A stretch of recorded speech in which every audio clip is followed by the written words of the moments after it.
What's going on, Colts Nation? We're here back with Believe in Colts. Myself and my guy, Jerraud Powers, special guest with us today. My guest is, he played 14 seasons in the NFL. He's a 3-time Pro Bowler, Super Bowl champion, and 15th all-time in the NFL tackles list.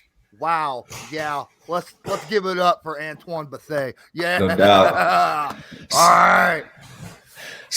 / owner / everything. My man, one of the most accomplished people in sports, period, man. I'm glad you was able to come on, man. Man, appreciate y'all for having me. Word, man. Let's go on, not waste no time since I got a 2-year-old in here that might explode at any moment, man. Let's just go and jump in it. Before the Colts made, the decision and trading for Matt Ryan and all that, what was your thoughts on the situation and everything that was going on with the Colts and how the fans are kind of just been waiting for Chris Ballard's, perfect plan to come to fruition? Man, I think everybody was waiting. And I on the man-to-man pod with my guy D Buck, we were kind of talking about it where when they decided to let Carson Wentz walk. And my first thing was like, man, they have to have something up their sleeve, just because, I think everybody was kind of had a bad taste in their mouth of how the season went, and however you look at that of who has to fall on the sword, it is what it is. But I always thought like, okay, they have to have something up their sleeve. And with the quarterbacks that was out there, Russell Wilson, didn't know what was going to happen with A-Rod. Those are Deshaun Watson. Those are the quarterbacks. I'm like, okay, well, if you go get those guys, it's an immediate, better move. But once those guys got to moving, you had Jimmy G out there, where I thought was kind of a lateral move. And then, recently when Cleveland signed Deshaun and Baker was out there, I'm like, nah, I didn't like that move. And yesterday, before it came out, my guy Darius Butler asked me, he was like, who you like, Matty Ice, Jimmy G, or Baker? And without a blink of an eye, I'm going to say Matt Ryan. I just think it's a great move for the Colts. I think it's a great move for the locker room. And I know a lot of people are talking about, it's only 2 to 3 years. Typically, that's all we giving quarterbacks anyway. If you get a rookie quarterback to come into a locker room, we only really giving them 3 years to show what they have. The game is not patient enough to see what that quarterback can give you. I don't think Jimmy G was a long-term. I don't think he was a long-term plug-in. I don't think Baker was a long-term plug-in. So again, Matty Ice, man, what he's able to give you, if you had to go play a game tomorrow, what he's bringing to that locker room again, when he steps in that huddle, he's going to be a for sure leader. He's been doing it for so long, and in my eyes, he plays the quarterback position better than the other two. And I don't think anybody in the draft this year will be available at the spot that the Colts will probably be picking to really be like, hey, this is our guy. So I love the move. It's that time of year as college basketball takes center stage with the tournament finally upon us. If you're looking to wager this year, BetOnline is the #1 spot for all your updated odds and info, along with great contests, including the bracket contest where you have a chance to take home the top prize. Head over to the website and use your mobile device to sign up today and receive your 50% welcome bonus on your first deposit. Just use our promo code BELIEVE. That's BLEAV to get started. BetOnline is your continued source for all your sports wagering needs, including live betting and your favorite Vegas casino games. BetOnline, where the game starts.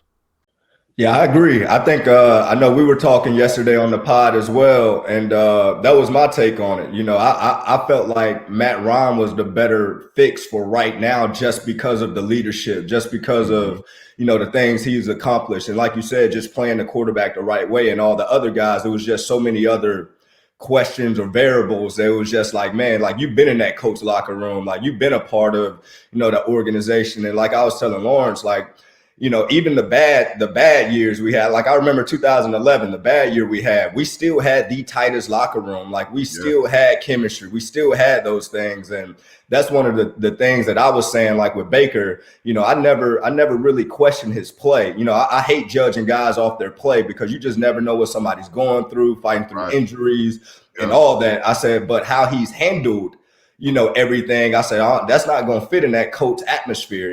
Everybody is in this family type mode when it comes to the Indianapolis organization. So Matt Ryan, to me, was just the better fix just because of the things that you said, just playing the right way, leadership, the things that he's accomplished. He's been to a Super Bowl, like you plug him in right now, that you got a chance to win on Sunday. So that was my take on it as well. What about you, Lawrence?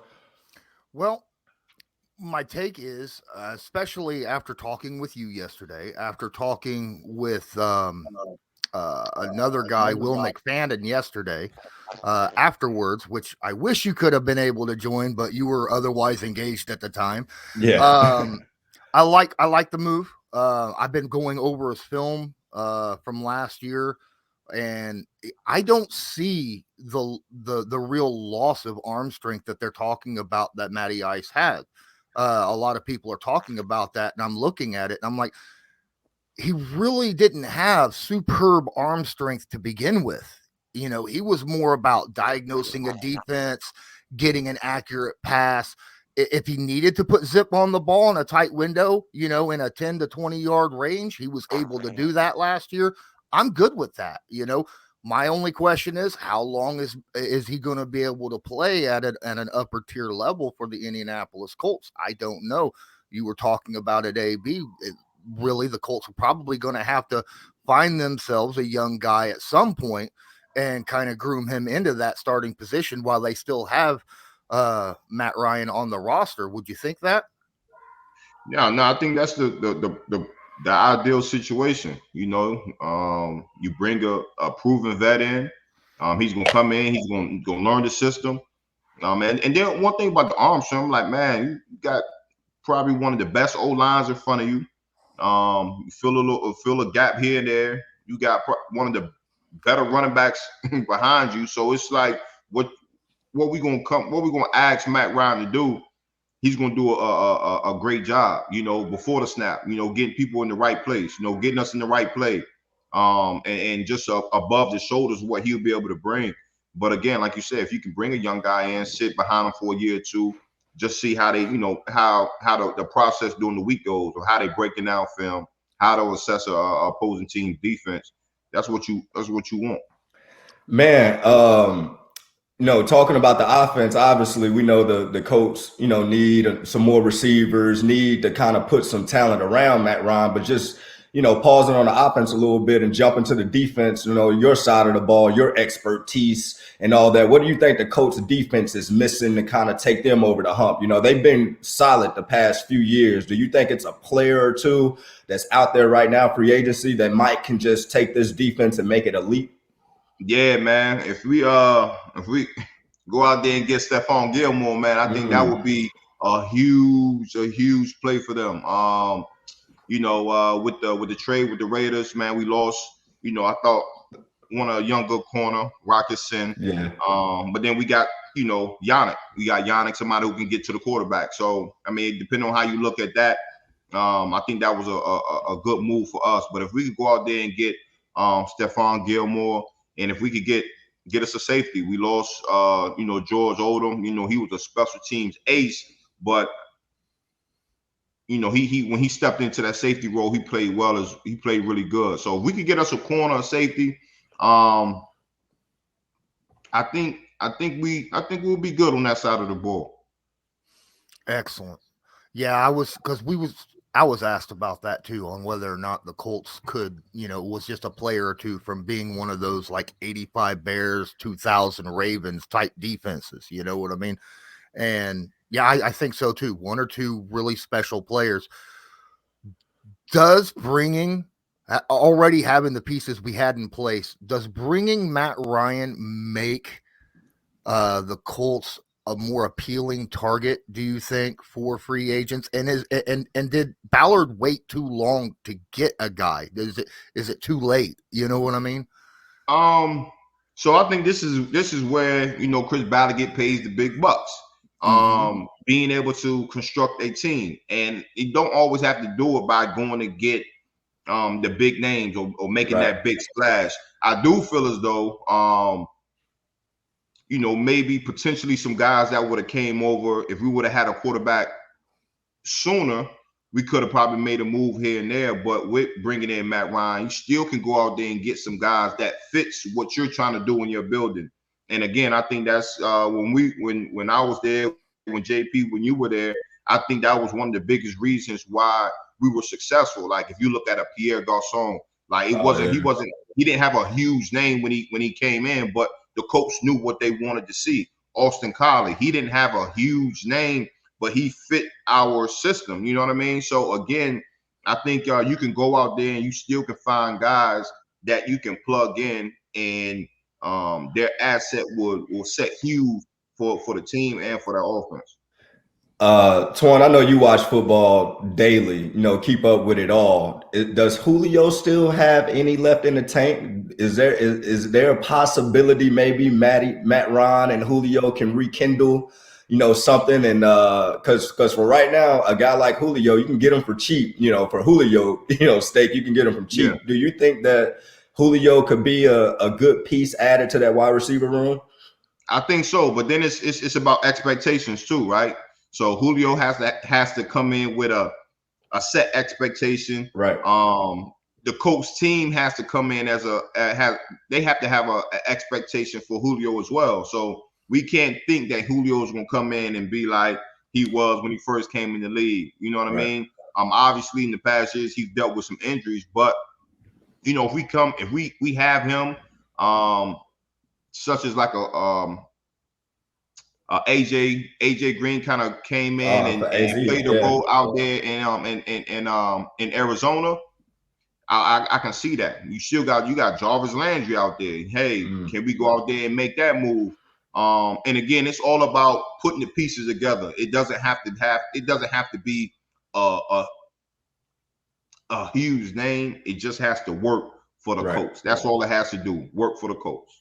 See, that's interesting, because then let's bring injuries into the conversation, because Odell Beckham Jr. just tweeted earlier about how much of a fan he was of Matt Ryan going to the Colts. Is his ACL injury, would that be a problem when it came to the Colts? Because I mean, he probably wouldn't be ready to mid-season if he thought about coming to Indy. Well, these guys are different nowadays, man. ACL 6 months now. You know what I'm saying? So, and then if the way guys take care of the body, how much money they're putting in maintenance of their body, it's different now. You seen Cam Akers come off Achilles last year and play 6 months. Crazy. So I don't think the ACL will be much of a problem as people would think. Again, man, it's all about the fit. Where does OBJ come in? If he would be willing to come to Indy, where would he fit with the offense? And I think that's the biggest thing when you sit down in the meeting rooms, is like, when we plug this guy in, like how would it help us? Man, I got an interesting question for you, man. So when the whole draft thing started to happen and Chris Ballard and Irsay came out so vocally, kind of letting the fan base know that they weren't happy with the quarterback situation. It was my first time seeing Irsay really speak out about a player, about a certain position. Irsay, just like the rest of the guys that's been around the Colts organization for a long time. What was your thoughts on that when the coach came out and was so vocal about, trying to upgrade that position? Because that's something we're not used to in that culture. We're used to everything staying in house. Everybody think it's a cool, smooth slate in the organization. But when they came out speaking like that, it was kind of a shock to me. I liked it, don't get me wrong, because it challenges guys to make sure everybody's responsible for their job. But what was your take on that? Because it was kind of out of the ordinary for Irsay to kind of come out as as he did talking about Carson Wentz? Nah, man, I respected it, man. And you gotta look at how the season ended. You know, you go out there and you give up a first rounder for a guy. You expect to be in the playoffs. In your last two games of the season, you lose to Oakland and you lose to Jacksonville. That's a no-no. So again, I kind of mentioned it earlier, like somebody has to fall on the sword. And you know, you look at a guy that you bring in that you thought could take your team to the promised land, and for some parts of the season didn't play well. So again, it's about accountability. And JP, as you know, I think every team that you've been on, that I've been on, at the beginning of the season, that's one of the words that we always talk about is accountability. And it's not all on Carson Wentz. And I'll be a fool to sit here and say it was all on Carson Wentz, but to hear Irsay and Chris Ballard come out and speak out on that, like you said, it hold guys accountable. Like if you don't play to the standard that we need here, you know, I mean, we got to get you out of here. So you've been around the league. You've been on different teams. When it comes to how a team is built, like whether it's through the draft and being frugal in free agency or just going out and spending, which do you think is the better way of going about it? I don't think it is a better way. It's about what you prefer. It's about what you prefer, and then it's about really like your owner. Does he have the time and the patience for you? You know what I mean? Because if you have an owner who has the patience and has the trust in the GM and the head coach, then of course I think people will say, "Look, we're gonna draft the guys that we want to draft." But hey, head coaches they're not getting 5 years, 6 years. Like I think everybody's at the point like, look, we want to win right now. So again, I think it's a happy medium where, you know, obviously you got to do your due diligence and you got to draft well. But then when you have a chance to go get a couple of guys in free agency that can fill holes that's proven right now, you got to go do that. Just like, you know, the LA Rams, they went out and spent their money on guys that were proven. But again, you know, I've seen where the Colts, you know, we did it in the draft and we were very successful with it. Do you think that's the route the NFL teams are starting to go? Because like you said, you just mentioned the Rams, they did it and it paid off. The year before, Tampa did it and it paid off. Like, do you think more teams now are going that route? Like, hey, we're trying to win now. We'll spend whatever we got to do, 1 year deal after 1 year deal for all these big names and, you know, to just host that Lombardi trophy at the end of the year? Or do you think doing it through the draft still works? Because I feel like you said, coaches don't have time. Like coaches don't have time to build a team and, you know, do the things like it was when we first got in the league and when we first started. So what do you think the NFL is going, like far as everybody in the whole, more so that route, or is that kind of the hot thing right now, but it'll cool off in the next year or so? I think it's a hot thing right now. You just hit it. The last two Super Bowl champs did it through free agency for the most part. So I think a lot of teams are, you know, when free agency hit, hey, who can we go out there and get? Who can we plug in for a year or two, and can make a significant difference on our team? I look at the Cincinnati Bengals, right? So you look at the Cincinnati Bengals where they've kind of been doing it through the draft a little bit, you know. But then this past offseason, shoot, they went out free agency and they filled some holes on their offensive line. So again, I think you have more teams looking to add some free agency additions here and there. But I think in the core of everything, you will want to build through the draft. Yeah. And I could be wrong. That's just my opinion. But again, being able to add some pieces here and there in free agency. But to your question, I think right now, I think people are just looking into free agency just because, you know, you're not giving your head coach that much time. You're not giving your quarterback that much time. So it's kind of a thing like we need to win in a year or two. Your favorite player coach hire from this year out of all three of them that they happened, and why? What Reggie Wayne, Cato June, and Mike.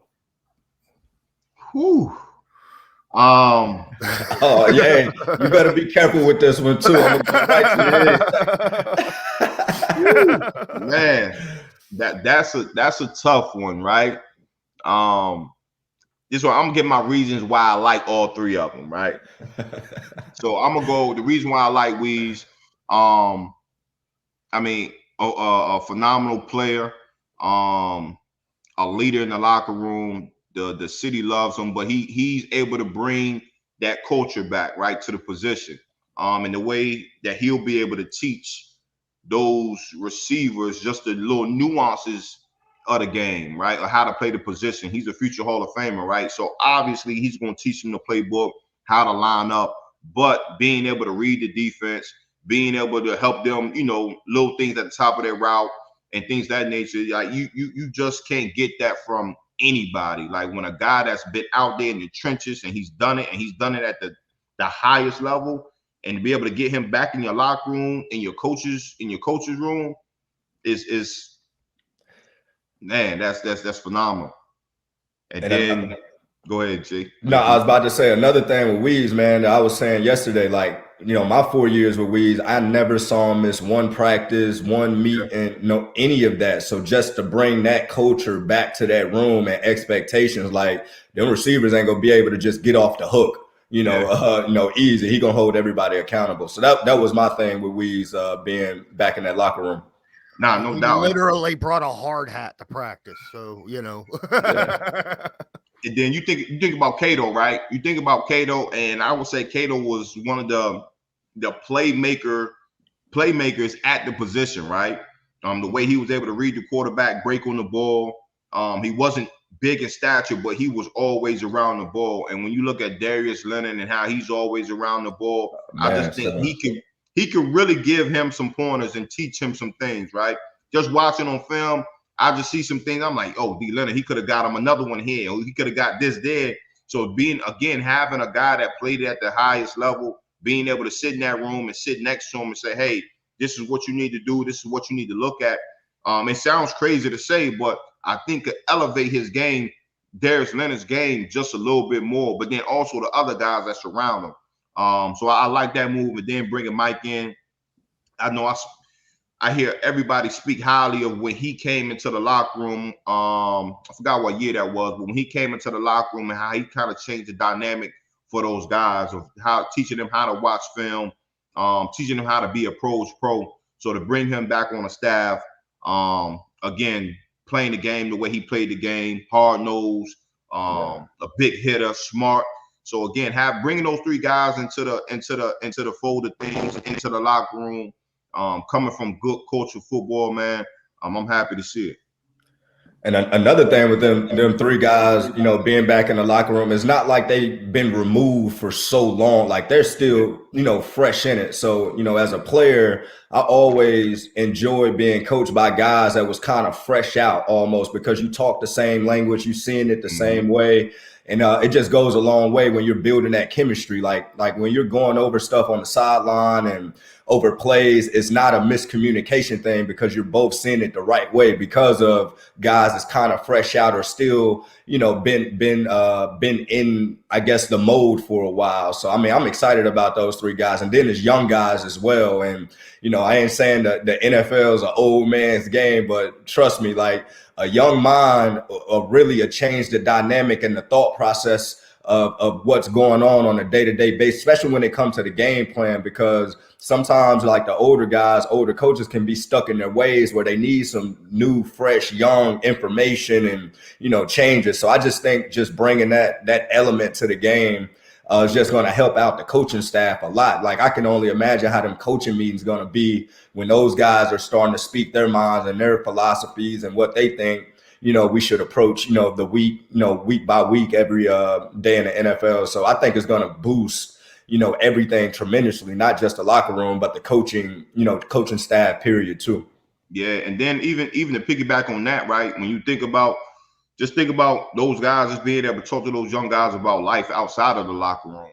Like, sure, like I've been through the league. I've been through the same thing that you're going through, dealing with the same things that you're dealing with, and be able to have those coaches right there for you. I think that's going to play a huge part as well.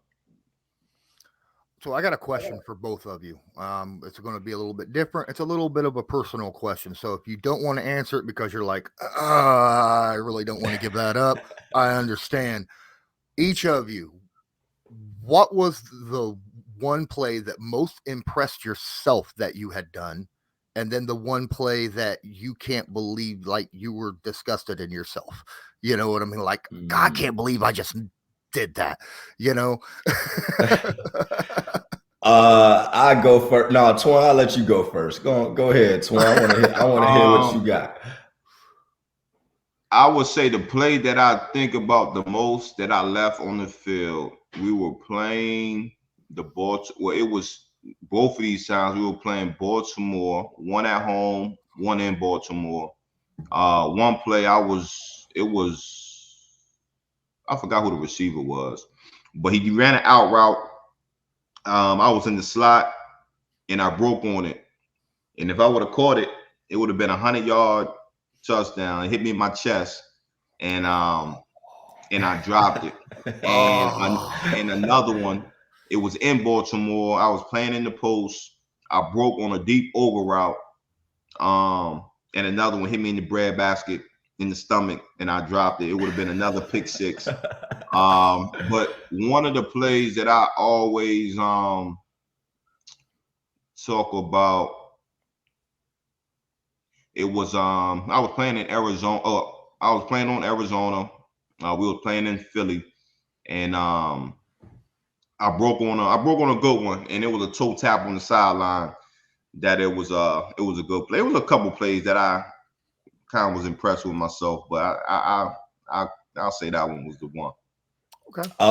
For me, it'd be the two plays that I kind of think about a lot that kind of could have, I guess, left me in kind of Colts history a little bit. When we played the Patriots in 2009 and we had that fourth down stop. Earlier in that game, I'm guarding Randy Moss, zero coverage, and I read the slant and I break on. It would have been a 99-yard pick six. I break on because I don't think Randy Moss could have caught me. I was the fastest person in the league, at least in my mind. I was.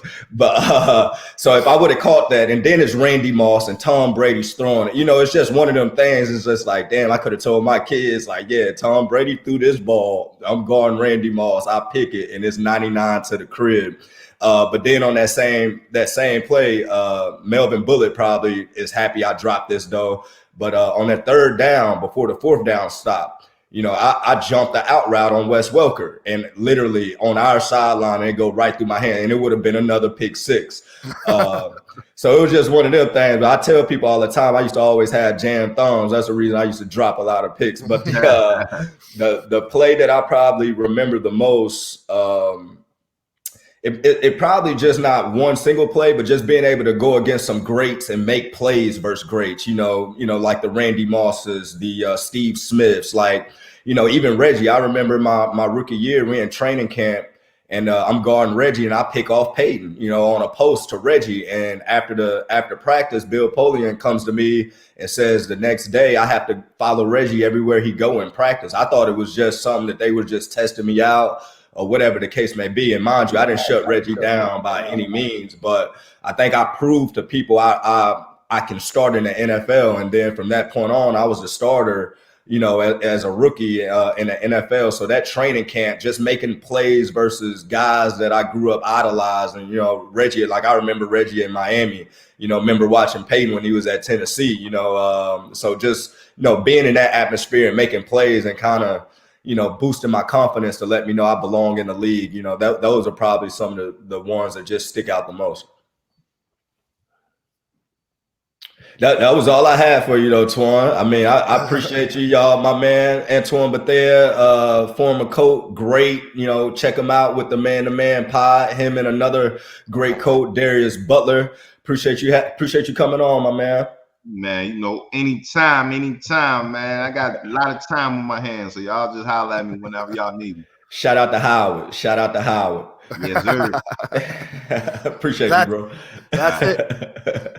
That is it for this Believe in Colts, brought to you by Bet Online. And until next time, as usual, go Colts. Sir.